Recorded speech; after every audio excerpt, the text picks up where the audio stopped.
Assalamualaikum warahmatullahi wabarakatuh. Perkenalkan, nama saya Safira Diana Putri dari kelas 73 SMP Negeri 1 Balikpapan. Hari ini saya akan membuat model sel hewan dan sel tumbuhan. Yuk simak videonya.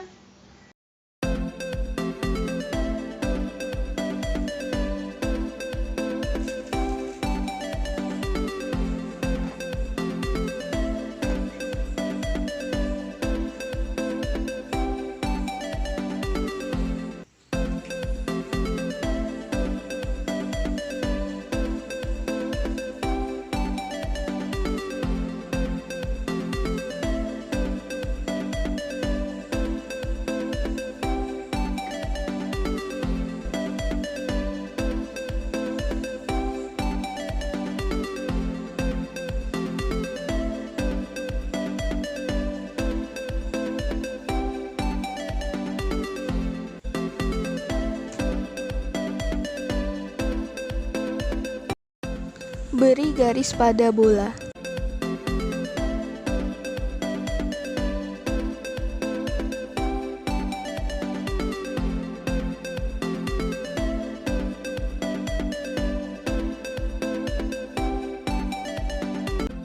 Potong bola dengan mengikuti garis yang sudah dibuat.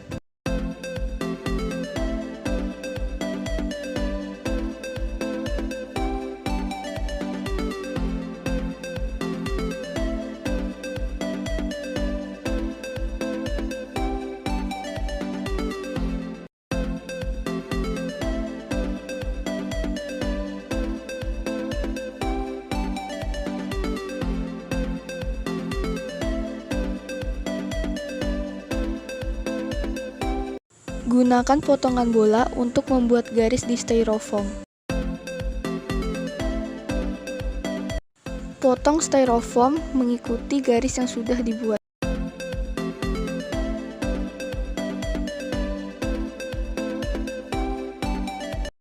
Beri lem pada styrofoam, lalu pasangkan styrofoam pada bola.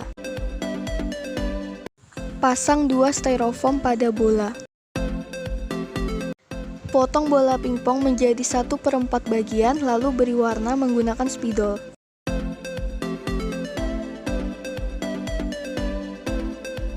Setelah diberi warna, pasang bola pada styrofoam. Buat garis di sekitar bola pingpong menggunakan spidol. Beri warna pada styrofoam.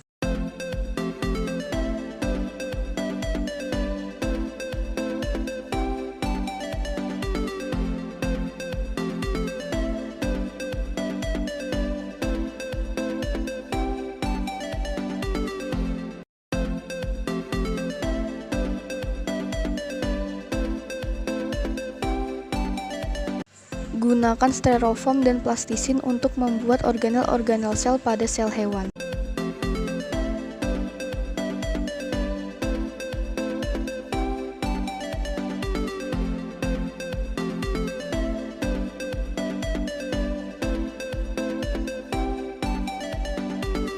Buat pola dinding sel pada styrofoam menggunakan spidol.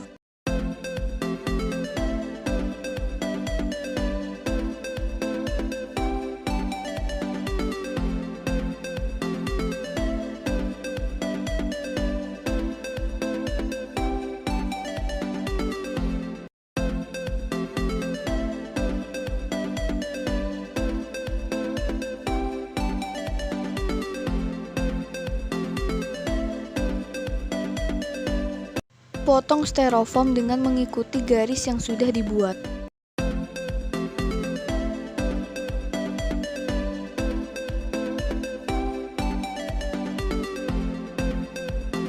Gunakan styrofoam untuk membuat organel-organel sel pada sel tumbuhan. Potong styrofoam dengan mengikuti garis yang sudah dibuat. Beri lem lalu tempelkan pada styrofoam.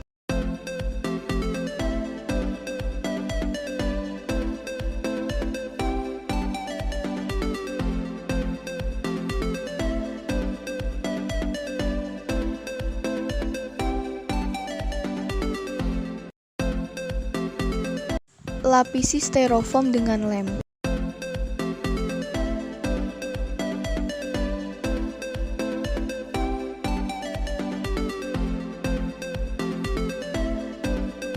Lalu lapisi styrofoam dengan tisu.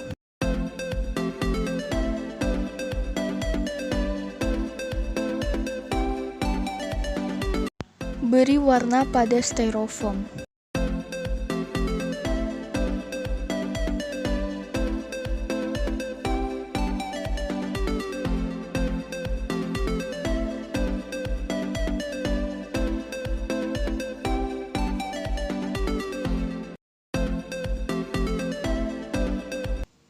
Seperti inilah hasilnya. Selanjutnya, saya akan menyebutkan bagian-bagian dari sel hewan dan sel tumbuhan.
Saya akan menjelaskan fungsi dari organel-organel sel pada sel hewan. Yang pertama ada inti sel.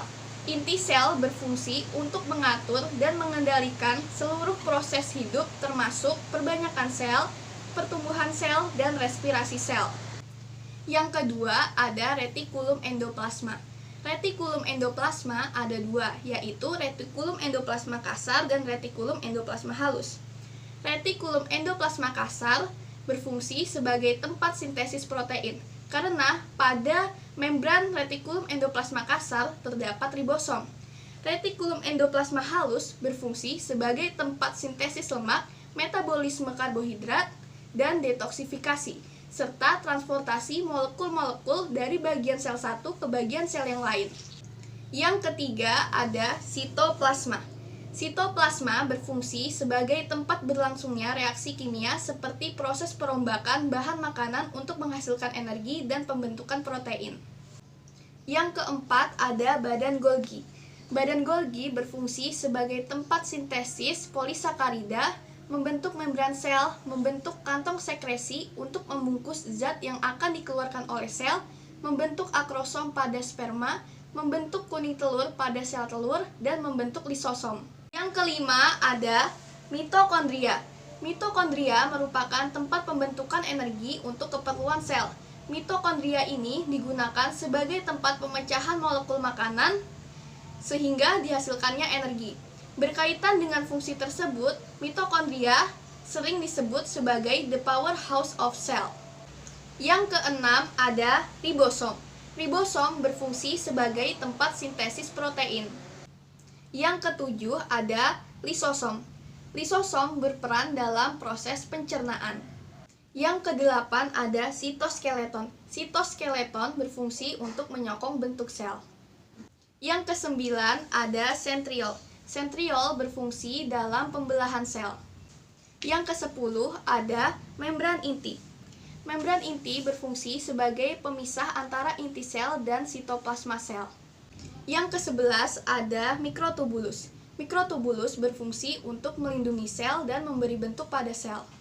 Yang ke-12 ada flagela. Flagela berfungsi sebagai alat gerak. Saya akan menjelaskan fungsi dari organel-organel sel pada sel tumbuhan. Yang pertama ada dinding sel. Dinding sel hanya terdapat pada sel tumbuhan dan terletak di bagian terluar sel. Dinding sel memiliki struktur yang kaku dan kuat sehingga berfungsi untuk melindungi dan mempertahankan bentuk sel. Dinding sel juga berfungsi untuk mencegah kehilangan air secara berlebihan. Dinding sel dibedakan menjadi dua, yaitu dinding sel primer dan dinding sel sekunder. Yang kedua ada membran sel. Membran sel merupakan bagian terluar sel yang membungkus sel dan berfungsi untuk mengontrol bahan-bahan yang keluar masuk sel serta melindungi sitoplasma. Yang ketiga ada sitoplasma. Sitoplasma berfungsi sebagai tempat berlangsungnya reaksi kimia seperti proses perombakan bahan makanan untuk menghasilkan energi dan pembentukan protein. Yang keempat ada vakuola. Vakuola hanya terdapat pada sel tumbuhan. Vakuola merupakan rongga di dalam sel yang berperan menyimpan berbagai zat, misalnya air, zat makanan, dan zat sisa. Yang kelima ada nukleus. Nukleus berfungsi untuk mengatur dan mengendalikan seluruh proses hidup, termasuk perbanyakan sel, pertumbuhan sel, dan respirasi sel. Yang keenam ada nukleolus. Nukleolus membantu mensintesis ribosom dengan menyalin dan menyusun subunit RNA ribosom. Yang ketujuh ada kloroplas. Kloroplas hanya terdapat pada sel tumbuhan. Kloroplas mampu mengubah energi cahaya menjadi energi kimia. Di dalam kloroplas terdapat pigmen hijau yang disebut dengan klorofil. Pigmen ini berfungsi untuk menangkap energi cahaya yang diperlukan dalam fotosintesis. Yang kedelapan ada ribosom. Ribosom berfungsi sebagai tempat sintesis protein. Yang kesembilan ada mitokondria. Mitokondria merupakan tempat pembentukan energi untuk keperluan sel. Mitokondria digunakan sebagai tempat pemecahan molekul makanan sehingga dihasilkannya energi. Yang ke-10 ada retikulum endoplasma. Retikulum endoplasma ada dua, yaitu retikulum endoplasma kasar dan retikulum endoplasma halus. Retikulum endoplasma kasar berfungsi sebagai tempat sintesis protein, karena pada membran retikulum endoplasma kasar terdapat ribosom. Retikulum endoplasma halus berfungsi sebagai tempat sintesis lemak, metabolisme karbohidrat, dan detoksifikasi, serta transportasi molekul-molekul dari bagian sel satu ke bagian sel yang lain. Yang ke-11 ada badan Golgi. Badan Golgi berfungsi sebagai tempat sintesis polisakarida, membentuk membran sel, membentuk kantong sekresi untuk membungkus zat yang akan dikeluarkan oleh sel, membentuk akrosom pada sperma, membentuk kuning telur pada sel telur, dan membentuk lisosom. Yang ke-12 ada sitoskeleton. Sitoskeleton berfungsi untuk menyokong bentuk sel. Demikian penjelasan tentang model sel hewan dan model sel tumbuhan. Semoga bermanfaat. Wassalamualaikum warahmatullahi wabarakatuh.